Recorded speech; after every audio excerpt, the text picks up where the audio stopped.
Catholic Daily Mass Readings, April 24th, 2024, Wednesday of the fourth week of Easter. A reading from the Acts of the Apostles. The Word of God continued to spread and grow. After Barnabas and Saul completed their relief mission, they returned to Jerusalem, taking with them John, who is called Mark. Now, there were in the church at Antioch prophets and teachers: Barnabas, Simeon, who was called Niger, Lucius of Cyrene, Manaen, who was a close friend of Herod the Tetrarch, and Saul.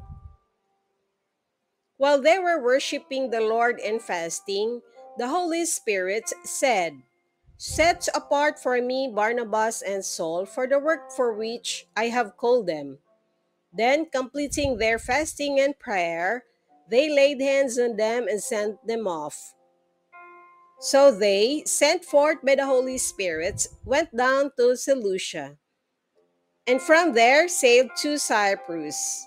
When they arrived in Salamis, they proclaimed the word of God in the Jewish synagogues.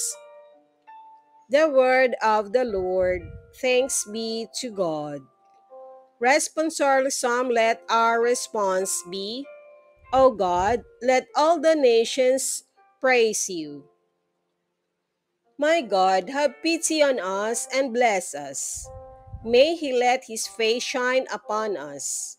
So may your way be known upon earth, among all nations, your salvation. O God, let all the nations praise you.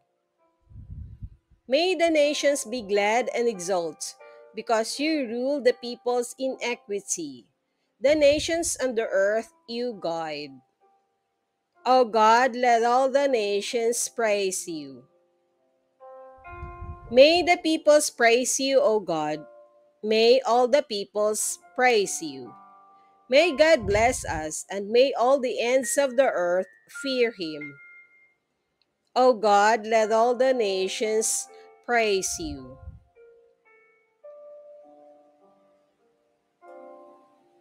A reading from the Holy Gospel according to St. John. Jesus cried out and said, "Whoever believes in me believes not only in me, but also in the one who sent me. And whoever sees me sees the one who sent me. I came into the world as lights, so that everyone who believes in me might not remain in darkness. And if anyone hears my words and does not observe them, I do not condemn him. For I did not come to condemn the world, but to save the world. Whoever rejects me and does not accept my words has something to judge him. The word that I spoke, it will condemn him on the last day, because I did not speak on my own. But the Father who sent me commanded me what to say and speak. And I know that his commandment is eternal life. So what I say as the Father told me." The Gospel of the Lord. Praise to you, Lord Jesus Christ.